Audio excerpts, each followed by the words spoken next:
Sup guys, and welcome back to Doctor Who Discussions. My name is Charlie. And my name is Russell. And today we're going to be discussing The 10th Planet. Yes, big episode for Doctor Who. We've got the first Doctor regenerating, we got the first appearance of the Cybermen. And this Peter Capaldi guy shows up at the end. Like, what was up with that? Yeah, that was weird. Like, you've got this really atmospheric scene with the Doctor about to regenerate, and then suddenly this big fluffy haired guy just turns up. And suddenly the effects got a lot better. Yeah. And it stopped being in black and white. What's up with that? Yeah, and the Brigadier shows up like 3 seasons early. Okay, we're dropping the pretense. Okay, we watched Twice Upon a Time. So yeah, after last time we talked about this is how we wanted to remember Moffat, we had this episode last, and... Thing is, okay, it was better the second time. Yeah, I think, on the whole though, if I was to sum it up, it was... Going into Moffat's last episode, it was either going to be really good or really bad, and we got something that was just kind of in the middle. I'll say this. The first 10 minutes are really good. The last 15 minutes are really good. The bits in between are not so good, and 11 minutes and 45 seconds in is where it starts to go wrong. And that's a very specific time code, and that was because I paused the episode and checked the time code right after the Doctor says, I know it's a bit unusual that he is also that he is a nurse, because he's a man. Stephen, Yeah. look, I get that there was a lot of sexism in the 60s, but have you ever actually watched 60s Who? Because if there's one character who wasn't sexist, it was the Doctor. In fact, the first Doctor respected women a lot. He disregarded men all the time. And mostly because it was funny. Like you'll constantly see in loads of First Doctor stories that he'll always want to interact with whatever female characters are in the room. Like, you know, he'd be sat on a log with a female Phal, and sort of talk to her about the culture they had on Skaro and the Daleks. And this wasn't a flirty thing. Remember, no hanky-panky in the TARDIS. Yeah, no. I mean, Despite the fact that literally everybody ships Ian and Barbara. yeah. But, you know, there are scenes in the Time Meddler. You know, he finds this Anglo-Saxon village and he sits down with one of the women there, and, you know, he has a very polite and very pleasant chat. You know, he gets on a lot with the women. And Barbara is the person in the TARDIS he sort of respects the most. Like, he sort of sees her as an equal. And I mean, like, he's constantly respectful and helpful to her, and the running joke with him is that he constantly doesn't care about Chesterton enough to even get his name right. Yeah. I mean, obviously he's lying because he does care about Chesterton. He just does it because it's funny, and the First Doctor is a troll. But where did you get this idea that he was a massive sexist from, Stephen? I don't even. Have you watched 62? Because, like, okay, there's like 4 or 5 lines. So there's like nurses can't be men. Or men can't be nurses or whatever. Yeah. There's the women should be cleaning the TARDIS. Polly should be cleaning the TARDIS. Go away, Stephen. And then women are made of glass in their way. That's the most out of character line you could say for the first it did Doctor. lead into that good joke from Bill. Where, like, she goes back and says, yeah, me. Yeah, I've banged women. and everybody's just like, whoa, okay, wasn't expecting that. The Doctor's freaked out, and the Captain's kind of aroused by it. It would have made more sense for the Captain to say that line, but I really hate how... And the worst part is, it can't... I can see this turning people off from the First Doctor. Like, because they can be so finicky. Like, you know the rep that Colin Baker gets. And he was as great. The worst Doctor. That's only because he had one really bad out-of-character moment in his first episode. The rest of him, he was fine. Yeah. And I mean, like, it's especially painful because the rest of the writing on the First Doctor, it's quite good. Yeah, especially with David Bradley's performance, because he nails that Hartnell impression. David Bradley is fantastic. He doesn't just nail the Hartnell impression, he gives it enough of his own flavour, but it feels more like the First Doctor than just doing a William Hartnell impression. Yeah, it's not like the 5 Doctors where I'm watching somebody play William Hartnell playing the Doctor. No, I'm watching the First Doctor here. Yeah. It's the same sort of effect that they had in Solo. It's the same effect that they have whenever Big Finish recast the Doctor. Like, they've got Tim Treloar, I don't know how to pronounce it. Treloar, okay. Playing the Third Doctor, and he doesn't sound precise, like John Pertwee, but he's fantastic, and he really feels like the Third Doctor. And whenever they have Fraser Hines playing the Second Doctor, okay, he does sound exactly like Patrick Troughton, but he also does a really good job of playing the Doctor. Yeah. So And none of this is David Bradley's fault. It's just that some of the lines he was given are just shockingly bad. Yeah. Like, and the worst part is, like, he gets some really good lines in there as well. Like when he's, like when the Doctor's faffing about with the sonic screwdriver and the sonic glasses, which are still around and I hate. I don't mind the at this point. It led to some funny jokes with Like there was a really good joke where, like, Bradley. why am I still wearing these? Because I love it. Never take those off. And I will admit, like, they did have some pretty good usage in the Under the Lake two-parter. Yeah, I do. One of the things I really like about this episode is the old Who and the new Who Sort of clashing. interacting and clashing. Because you got the Doctor buzzing all of his electronic devices at this woman, and the Doctor just goes, "Look at her! You stop! Look, just use your eyes!" I won't say that it's a criticism of modern over-reliance on good effects and flashy images to distract from the story and actual interesting thought put into stories, but it's totally there. Yeah, and also, not necessarily just Doctor Who. I mean, just in media in general. I mean, Moffat sort of did the same thing in Day of the Doctor as well. Like, Oh, yeah. he was making fun of Matt Smith's Doctor. Like, he's like, this is a character that you mostly created here, and you're making fun of him for not being that good. I do admire Moffat's ability. We've often criticised Moffat often over-exaggerating the importance of his own characters and overdoing his own characters, but I do admire his ability to make fun of his own creations, especially 11 and 12, because they're very make-fun-ofable. Make fun of a ball. Fight me, that's a word. Sure. It should be, at least.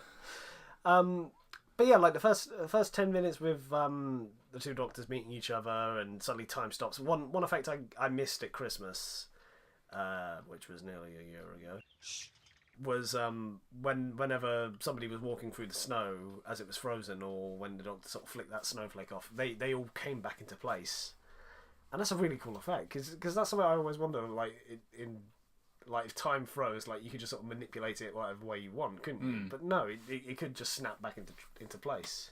That was a really good effect. The time stopping effects were really good. That was good. When they went back to World War One, and I was especially impressed by the fact that Mark Gatiss was just wandering around the battlefield and the flames were just completely still. Yeah. That was impressive. The CGI on the glass people was a little less so, but I suppose it looked uncanny as it was supposed to, because it was supposed to be creepy. I quite like the shot of the TARDIS in the time vortex. That as was well. great. That looked like Neon Visual. That's the name of the channel. They make like Doctor Who title sequences, and they look really good.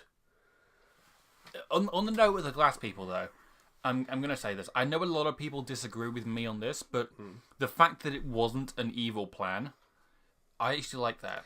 Yeah, in theory it wasn't a bad idea, but for me personally, I think because there wasn't a whole lot going on in the episode as a whole. True. And it waited until like the 45-minute mark to reveal there wasn't actually an evil plot. Like, Yeah. It would have been easier if Bill or the testimony had just told the Doctor what was going on, but because it could have very easily been sorted by minute 20. Yeah. But there's a similar idea in a Big Finish story called Absent Friends, which was an Eighth Doctor Liv Schenker and Helen Sinclair story, where they go to this sleepy British town and people are receiving mysterious phone calls from people who have died, and some people think it's a really good opportunity to talk to people who have died, and some people think it's a sick joke, and some people think they're faking it. And the Doctor tries to find out what's going on, but spoilers, it turns out it's not an evil plan. He thought it was like the phone company doing some kind of evil plan, but it's not. It's just a time thing that's happening, and nobody is trying to do something bad with it. And I quite like Doctor Who stories where it turns out that it isn't an evil plan. It's not somebody trying to take over the world or destroy something. It's just, this is a thing that's happening. It's just a coincidence. Yeah. Or in this case, it's somebody trying to do something good. And being unnecessarily mysterious about it and causing the entire conflict. Yeah, like if they just came out and said what was going on, then it would have been over in 20 minutes. If the Doctor had been more proactive in assuming that they were evil, instead of waiting for them to explain themselves and they failed to do so, that would have worked better. I mean, he did assume they were evil, but they could have very easily said, no, you've got the wrong idea. Yeah. Let me tell you what we actually do here. And at that point, I could have seen either the Doctors going, no, I'll tell you what's going on. You're misusing people's memories. You're faking people. you're trying to hurt people, I'm going to stop you, and just run off Like before they they can do could, anything else. they could have upped the Doctor's pig-headedness there. And I could see either 12 or 1 doing that, especially because they're both tired and both in a very, very bad mood. But It's been a long day for both of them. it's been a very long day for both of them. And like on back on the note of the First Doctor, I do know that there is a note in the novelization that the First Doctor is apparently only being wildly sexist in order to annoy the 12th Doctor, and no, go away. I mean, that's just trying to justify bad writing. Go away, that's just... It was badly written, accept it. Was it Moffat who wrote the novelization? I think so, I'm pretty sure it was. I know he did the Day of the Doctor one. But, I'm pretty sure he did that one. Was it Paul Cornell? Hold on, I'll get my phone out and check. Well, I'll ramble while you do so. Keep the audience busy. I can sing. I won't sing. No, he can't. The section on Villain Guard, which interesting callback. No Banana Groves in sight though. Disappointing, but whatever. Yeah. The section on Villain Guard, it felt very filler. Like a lot. That's probably what sort of took this episode down for me, because there wasn't really a lot happening. You know, it was the Doctor just sort of wandering around here, being very vague on the fact that there are Daleks here, when he could have just said, "These are Daleks." Like, the only reason he's being cryptic about it is to stop the audience from figuring it out. And we already had figured it out. We saw the Dalek mutant attack the captain. We saw them scuttling away. It's obviously Daleks. Stop trying to pretend it's Daleks. Yeah. And then we have Rusty show up, which was a bit of a missed opportunity, since he turned up in Peter Capaldi's second ever episode and told him that, you know, you are a good Dalek. And here they don't really sort of. This would have been a good opportunity to show how far the pair of them have come. Like, the Daleks have stayed the same. Like, even Rusty's probably stayed the same. And I mean, like, we talked about this last time, how Into the Dalek, the Doctor gladly and happily sacrificed a person in order to get closer to the problem, and now he's actively trying to save everybody and refusing to leave anybody behind. Yeah. But they didn't explore that. I mean, like, I could easily have seen a moment where Rusty goes, you know, I've seen you, and, you know, I was wrong. You are not a good Dalek. You would be a terrible Dalek. You are a good man. Yeah, like maybe a bit cheesy, but whatever. It's Doctor Who. It can afford to be cheesy. I mean, a lot of this episode's lines were really cheesy. like some of Peter's ending monologue when he starts going on about the children. I kind of get that. I guess it's like, you know, his name is supposed to represent hope, but it's still pretentious and overwritten and silly. Yeah, and you sort of felt. Well, not similar, but also about the line like, hate is always foolish and love is always kind, which... I get what you mean, but also in today's climate, no. You kind of need to fight back against evil. But again, at the same time, like, the Doctor does teach you that every day. Like, yes.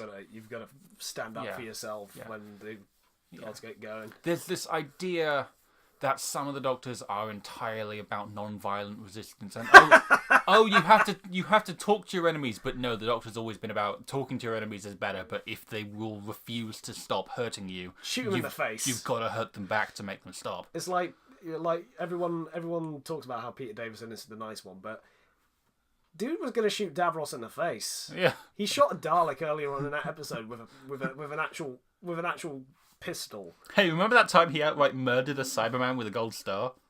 That was epic, though. I know, it was awesome. I'm not complaining. It was awesome. Totally worth losing Adric over. Okay, ouch. That was his last words right after. I never know if I'm going to be right or whatever it was. No, I'll never know if I was right. But it was worth it to watch that Cyberman get his ass kicked. Yeah. I will say Bill was quite good at it. Bill was great. I like how the word arse immediately makes me think Bill. Dude, she's not your type. No. Or rather, you're not her type. Absolutely not. That was another First Doctor line that... I'll let them have that one, the smack bottom line, because that was a direct quote from Dalek Invasion. I saw that as more a grandfatherly thing than anything else. Yeah, the thing is, the way that line was originally delivered was like, you know, giving your kid a smack bottom when they've been naughty, as opposed to what Bill interpreted it as, because harder Doctor. Why? Why would you even? What? Blame Stephen. We will never discuss this again. Agreed. Moving on. But the rest of that scene was quite good, with you know, Bill trying to convince the Doctor she's not a clone or a duplicate. Bill was just which was technically right. Technically, sort of. I mean, she wasn't technically Bill, but she was also still Bill. Volume 3. Ha! But, I do like how, the argument gets really tense and then Bill just brings it round to being like a sort of jokey thing. Like, Because Bill like can do that. she wants to carry on and she wants to be friends again. She wants to keep on traveling. But again, with her turning out to be like the testimony spy, it feels like Bill could have turned around a lot sooner and resolved the conflict. She could. But unfortunately not. Yeah. What else? Oh yeah, the First Doctor's explanation for not wanting to regenerate, which was I buy it. I'm in two minds about it. Like on the one hand, like yeah, that kind of makes sense with him. He's it's the first time he's doing it and he's scared. And also, I kind of like it because it gives the regeneration in the 10th planet meaning that it doesn't. So meaning that it doesn't have initially. See, because you go on your bit because I think sort of the opposite on that bit, but you go on your bit. I do get the I do like the whole. This is just the first time this is happening. And he gets what's happening and everything, but it felt like it was only happening. Well, to me, in the 10th planet, being used to New Who and then making a big deal of regeneration, it felt like it was happening as a matter of course, which I don't think should be the case. Because this is a big thing. This is, as we know... This is effectively him dying. And I mean, I know that was only a New Who idea, but it's still an important thing in his life. And to just pass over it like, oh yeah, this is just a thing that's happening, let's just move on. I didn't like that in the 10th planet. And again, this is maybe my introduction to the series through New Who talking. But I like the fact that this went back and gave it that meaning that it didn't have initially. Yeah, with me, I'm sort of the opposite, where I felt like the fact that the Doctor was so chilled about the whole thing, like the fact that he knew what was going on, throughout the last few minutes of 10th Planet and the first few minutes of Power of the Daleks, like the Doctor's the only one who knows what's going on, whereas Ben and Polly and the rest of us are completely confused about it, because the Doctor knows what he's doing because he's an alien and his people do this all the time, but at the same. And it sort of creates that intrigue for the audience. Like, what we consider a big thing is not so much a big thing for him.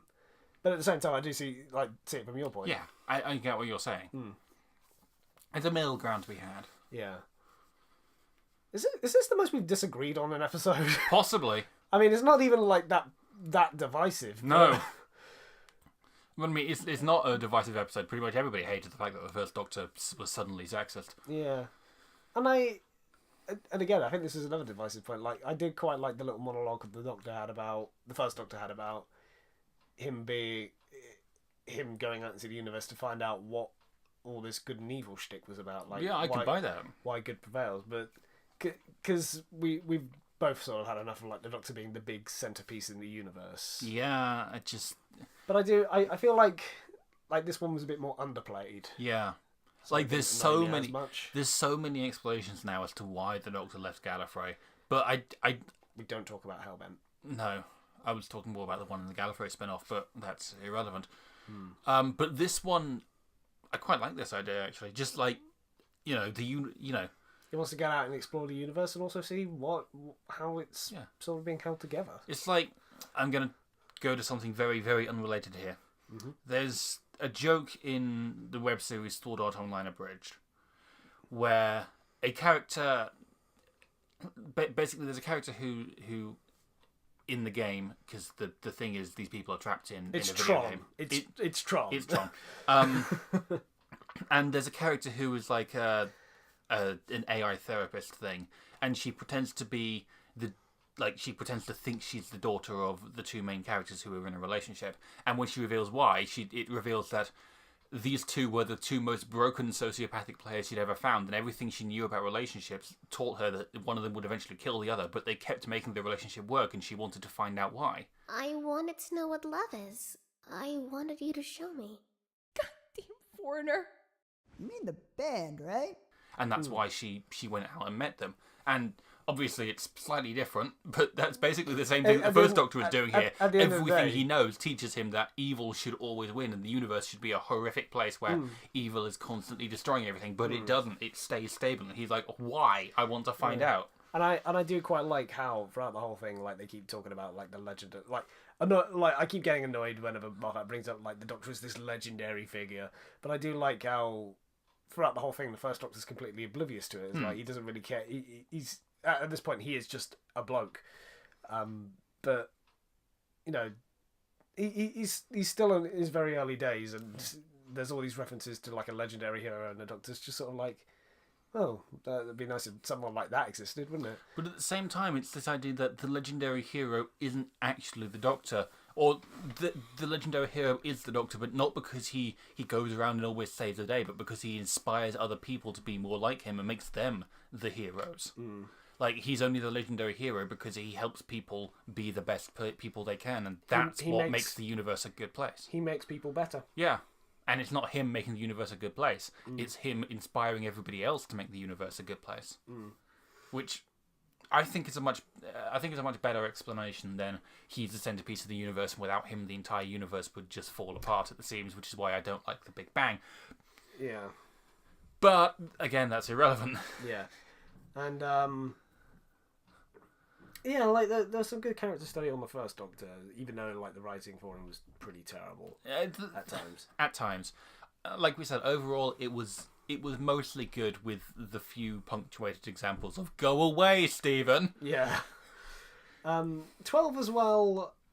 Thing is that they didn't really go into like why he didn't want to regenerate. They got into why he wanted to die, but in the last episode they implied that it was the changing that he had an issue with. It's a little inconsistent, but I get why they went into this. It's like, I can't keep being somebody else. It has to end somewhere, and this has got to be it. Yeah, because he suffered like we discussed in the last episode. Like, he suffered such a big loss in the Doctor Falls. He went through so much in the Doctor Falls. He definitely fell. He did, and he hit his head pretty hard. He did. But he deserved a break. Like honestly, like when we were watching the last scene with him, Bill, and Nardole, we were crying. And not Clara, because she didn't happen. Shut up. Yeah, no, that didn't happen. Go away. Go away, Stephen. Honestly, I cried. I was in tears. Like, I'm dried out now, but like, that was. Can confirm he was actually crying. Yeah, no, I was like a little baby. Like I'm any better, I was crying as well. Yeah. And I think what punctuated it all was the hug as well, because it's like 12 starts as not a hugger, and by the end he's just hugging everybody. All he wants is a hug, and then his friends disappear. He needs a hug. He needs all the hugs. Yeah. And again, I do like how, eventually it's seeing the first Doctor get that new lease on life. Like, yeah, he is going to go through with it, where the Doctor decides, I might as well carry on as well. And I'm going to be honest, even if the writing and the plot weren't as good as maybe they could have been, what really holds it together is David and Peter. Come on. They're just amazing. And Pearl. And Mark. Because damn, Mark was good in this. Yeah, he was. But everybody's fantastic, but the story revolves around the two Doctors, and man, do they knock it out of the park. Peter is such a fantastic performer. Yeah, I really miss him. We do. We miss him so much. Every generation. But yeah, that's the majority of it. Do we want to talk a litk bit about Jodie? Let's talk a little bit about Jodie. So we haven't really touched on Jodie Whittaker very much here. As of recording, we've got about a week until series 11. Next week is going to be her first episode, and I'm so excited. You're a lot more excited than I. Like, I'm not excited, but you're really hyped about the 13th Doctor. Okay, firstly, I'm just going to be that person. I'm really excited about the 13th Doctor being a woman, because I think this opens up a lot of opportunities, not just for storytelling and casting. I think it's a really good idea. It's a new thing that hasn't been done before, and I like seeing more women in media. But also, like, all the interviews and all the preview clips we've seen of Jodie just seems like she's going to be really fun. She's such a cinnamon roll. Like, my views on like having a female Doctor pre the announcement was, at this point, if it happened, it happened. Like, I wasn't. Like, Doctor Who is probably the only franchise I can think of where I'd be okay with a gender swap, because that's kind of become a little bit of a trend lately. But yeah, Doctor Who's always sort of had an impetus for that. And now? And I wasn't expecting Chibnall to go right into it. I was kind of, especially nowadays where people getting on their keyboards and whining like little babies. God, I mean, did you see? Apparently, somebody wrote a fraudulent review of the first episode when they press screened it the other day. I didn't see that. Well, the press was actually really positive about it, and there was I this saw one that. there was this one fan who, quote unquote fan, who was like, "Well, it was too dark and dreary and depressing. This episode was not a good start for the new series." And it's like, yeah, no, you clearly didn't watch it, did you? Like, you're not actually with the Sun, are you? Probably not. Otherwise, you would have told us that, I don't know, Roger Delgado came back for the series finale. We're still not. I'm still angry about that, Stephen. I'm still angry about everything. But no, I'm from what I've seen of the trailers, I'm looking forward to Jodie because she seems like she's going to be very fun, and I think we've needed that after, like, not to say that Peter wasn't fun, but after having a Dark Doctor, we need somebody a little more bubbly, a little bit more fun. It looks like I'm not gonna say that this wasn't fun, and I'm not gonna say because the last 3 episodes haven't been that much fun. And I'm not going to say that makes them bad because they've been fantastic. Well, Yeah. 2 of them have been They're fantastic, and one of them's They're been not very pretty good. light-hearted episodes. But it looks like we're going to have some lightheartedness, some fun, some bubbliness, and just And Bradley Walsh. and Bradley Walsh. And I'm just looking forward to really, really enjoying myself. And it looks like everyone is just going to be going forward and having fun with the show. And I'm just so excited for this. You're bouncing up and down right Yes, now. I Very am. Good. I'm very excited for this. And hopefully, as the new series comes out, we'll be a little bit more on the ball with this one. We shall try. We shall try to avoid taking an entire year to record and post these. Well, we'll try 6 months. We'll try it for 6 months. We'll try it for 6 months, and if not, then we'll just go back to being on hiatus every week. Yeah. Well, we'll just try and get them while they're still on iPlayer. A little bit. Maybe. Can't guarantee anything. Until then, we will see you with Jodie Whittaker's first episode in The Woman Who Fell to Earth. Brilliant. Until then, Take see ya. care. Sup, guys, and welcome back to Doctor Who Discussions. My name is Charlie, And my name is Russell. and today we're going to be discussing the 10th planet. For sake! Ice cream! Shut up! I'm gonna